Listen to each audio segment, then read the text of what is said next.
Bom dia, meu nome é Nicolas. Eu vim aqui apresentar para vocês o nosso trabalho na matéria de modelos para a tomada de decisões.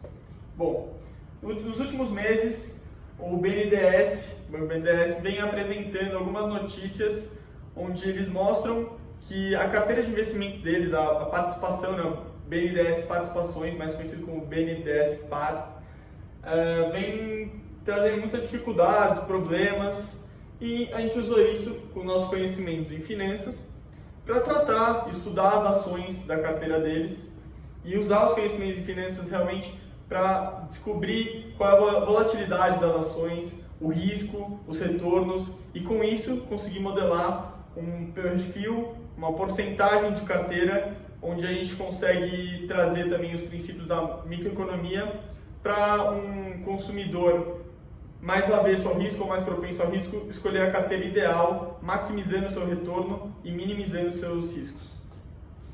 Além disso, depois pegamos os dados obtidos e fizemos umas projeções para os próximos 15 dias dos nossos dados. E em seguida a gente comparou os preços reais, fazendo uma projeção, uma verificação para ver a nossa modelagem. Bom, a gente pegou os dados da carteira de ação do BNDES, a gente conseguiu ver as maiores posições na carteira, que são essas 10, mas não vamos usar a Suzano por conta do IPO dela, que foi feito somente depois dos nossos dados que estamos coletando, então vamos ficar só com essas 9, mas que já dá para representar bem o perfil da carteira. E nossos dados baixamos do Yahoo Finance, do dia 2/1 de 2017 ao dia 28/12 de 2018, totalizando assim 2 anos. E aí, vamos lá? Para o início da modelagem, a gente coletou o preço dos dados históricos de cada ação. A gente totalizou em 499 dados, com o fechamento de cada ação. Em seguida, pela fórmula de retorno, que é o preço do dia menos o anterior sobre o anterior, a gente conseguiu chegar nos retornos de cada uma das ações com seus respectivos dias, e aí conseguimos fazer o resto do problema. Bom, para calcular o retorno médio, a gente usou uma fórmula que era a média de todos os retornos de cada ação. Então, a gente pegou desde o primeiro dia ao último dia de uma ação, seus retornos, fizemos a média e achamos o retorno médio de cada uma dessas ações. Em seguida, fizemos a volatilidade delas, usando a fórmula do desvio padrão ao quadrado. Desvio padrão dos retornos de cada ação ao quadrado, nos dando a variância, que é a volatilidade de cada ação. Bom, para fazer a matriz de covariância, que é o nosso próximo passo no problema, a gente usou, como estudado em aula, o Harry Markowitz, que mostrava para a gente a importância da diversificação da carteira. Que ele falava que quanto maior a volatilidade, maior é o risco. E a covariância, quanto maior a covariância entre duas ações, quer dizer que quando uma sobe, a outra também sobe. O que é muito importante, portanto, a diversificação da carteira. Aqui a gente tem a nossa matriz de covariância. Na diagonal principal, a gente calculou com a variância entre as ações, por você estar fazendo entre a mesma ação. Então, aqui é o cálculo da PTR4 com a PTR4, Vale com Vale, JBS com JBS e assim por diante. Acima da diagonal principal, a gente calculou a covariância entre as ações. Portanto, por exemplo, a PTR4 com a Vale, a PTR4 com a JBS, assim por diante. E aqui embaixo é só o espelho da diagonal principal que divide essa matriz. No problema de maximização do retorno, a gente usou como função objetivo a função somar produto, daqui que é a porcentagem da carteira de investimento do BNDES, e aqui que são os retornos médios das ações. A gente fez essa multiplicação, e aqui na restrição a gente fez que a soma dessas porcentagens tem que totalizar 1, que significa que é 100% da nossa carteira, tá? Tem que totalizar 100% da carteira dividindo em cada ação. Bom, após rodar o solver, a gente chegou a um resultado que a Vale, o máximo retorno que a gente pode obter é comprando tudo da Vale, o que já era de se esperar, porque o retorno médio da Vale é maior do que os outros, então é plausível. No problema de minimização de risco, na função objetivo, a gente usou a volatilidade de cada ação separada, ou seja, a gente usou a volatilidade, que é a variância, vezes a função que ela pertence, a ação que ela pertence, ao quadrado. Por quê? Porque é a variância entre ela e ela mesma. Então a gente fez isso para as 9 ações. Eu sei que é uma forma um pouco assustadora, mas é porque a gente fez de 9 ações e isso requer muitas contas. Em seguida, a gente somou essa volatilidade de cada ação separada aos riscos do mercado, que nada mais é do que os valores da covariância entre as ações vezes a porcentagem da ação na carteira vezes a outra porcentagem da outra ação na carteira. E aí a gente conseguiu achar isso pela função objetivo. Na restrição, é a mesma do que a maximização do retorno, que basicamente é a soma das porcentagens na carteira do BNDES par tem que somar 100%. E após resolvermos o solver, chegamos nesse resultado de distribuição de porcentagem em cada ação. Ou seja, aqui a gente consegue perceber que a ELET e a CEMIG é recomendado para minimizar o risco que não tenha posição nessas duas empresas. O que podemos concluir dessa maximização de retorno e minimização de risco? Que a porcentagem das ações que eles nos dão na nossa carteira são diferentes. Mas e aí? Como proceder a partir disso? É necessário assumir um equilíbrio. Aí que entra o nosso cenário microeconômico. Você vai ter tipos de carteira para uma pessoa que é mais avessa ao risco, ou mais propensa ao risco, ou moderada, e assim vai. A gente fez primeiro a programação preventiva e depois a programação multiobjetiva. Vamos lá? Bom, na programação preventiva se trata de otimizar o risco e colocar o retorno como restrição do problema. Aqui, como o retorno é uma restrição, a gente não pode usar retornos maiores do que o nosso retorno máximo, do retorno médio, ou menores do que o nosso retorno mínimo, também do retorno médio. Então aqui a gente calculou pela forma máximo e mínimo do Excel. Bom, como se trata? Aqui a gente usou a função objetivo do mínimo de risco, explicado anteriormente. Aí usamos aqui como restrição a soma da porcentagem da ação igual nos outros problemas. E aqui o somar produto entre a porcentagem das ações e o retorno médio, sendo que a gente muda aqui o retorno que a gente quiser, estando nesse intervalo. Esses daqui são os retornos que a gente escolheu dentre todos possível. Em seguida, usamos o solver e chegamos nessas carteiras de investimento com os retornos aumentando e os riscos também variando aqui conforme a gente vai mudando. Bom, com essa programação de carteira a gente consegue achar a nossa curva de custo-benefício. E aqui a gente consegue relacionar o retorno e o risco, achando que um ponto como esse tem um perfil menos arriscado, com um menor retorno e menor risco. Aqui já é um perfil mais propenso ao risco, um perfil mais arriscado e com maior retorno.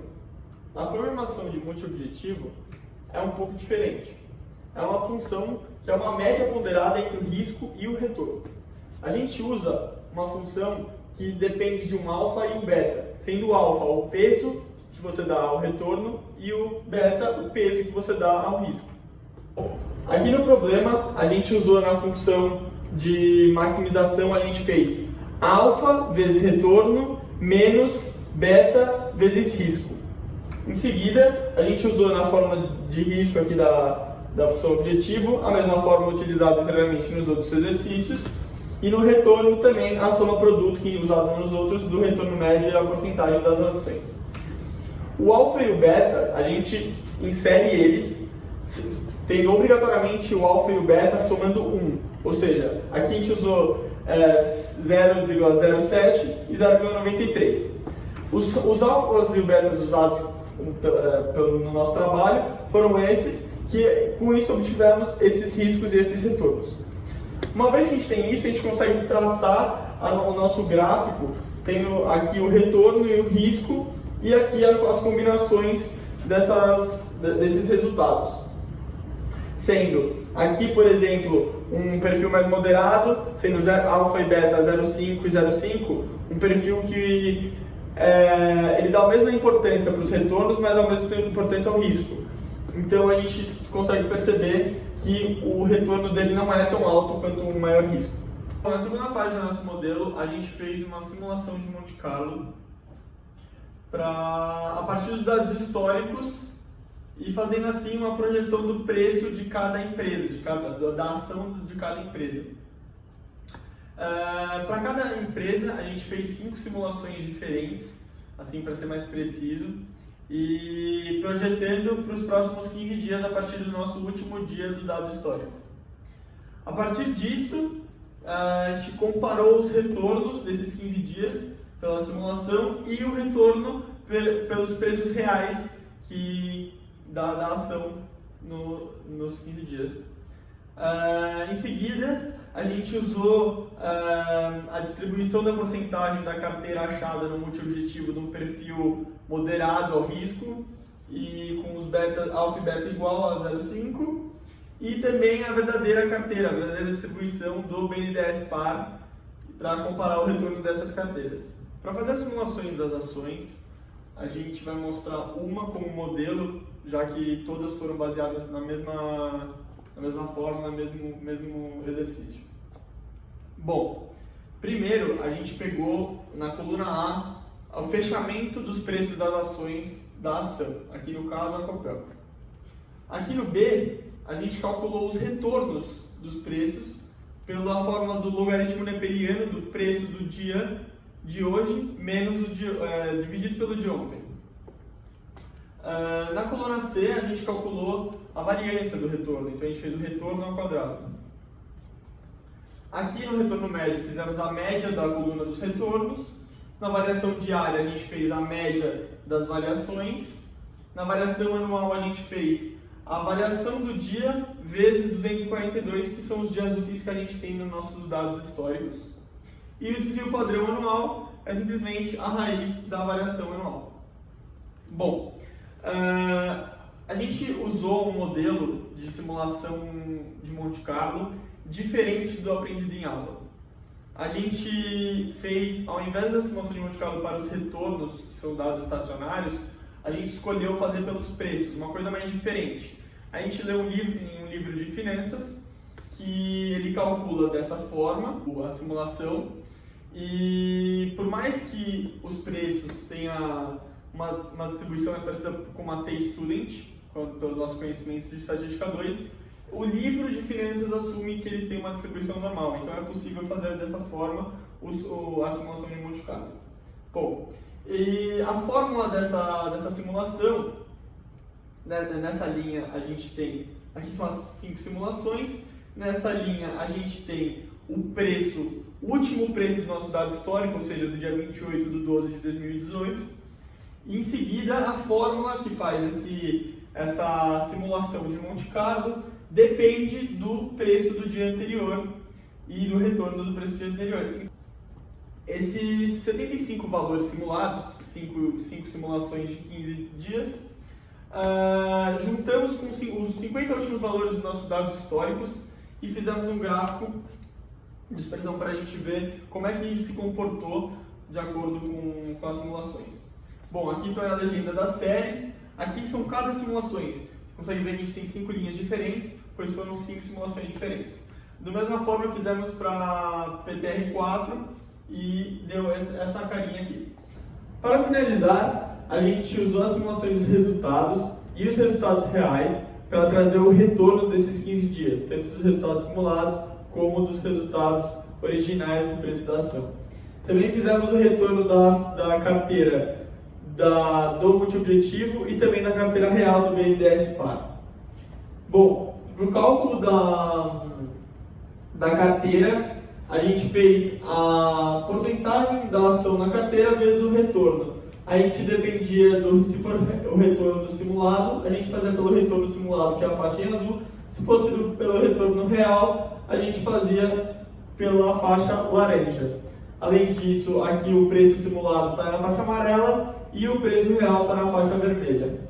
Após tudo isso, podemos concluir que o retorno, os dois retornos, tanto com valores reais e os simulados da carteira com o peso alfa e beta, tiveram retornos menores do que a carteira real do BNDES Par. Por quê? Isso já é um resultado esperado. No momento que a gente coloca uma importância ao risco e ao retorno, não só somente ao retorno, a gente acaba moderando esse perfil, trazendo um risco menor e um retorno consequentemente menor, o que a gente consegue notar aqui na diferença dos retornos da carteira. Em relação à nossa simulação, a gente consegue perceber que, por exemplo, no retorno dos valores reais da porcentagem na carteira real do BNDES Par, a gente consegue ver que a gente teve um resultado muito próximo simulado. Aqui a gente teve 10% e no outro 14%. Para uma simulação de Monte Carlo com dados históricos somente de 2 anos, isso é um resultado bem eficaz, que se aproximou bem do resultado, mostrando a eficiência da nossa simulação, que a gente conseguiu atingir o nosso propósito. Muito obrigado, até a próxima.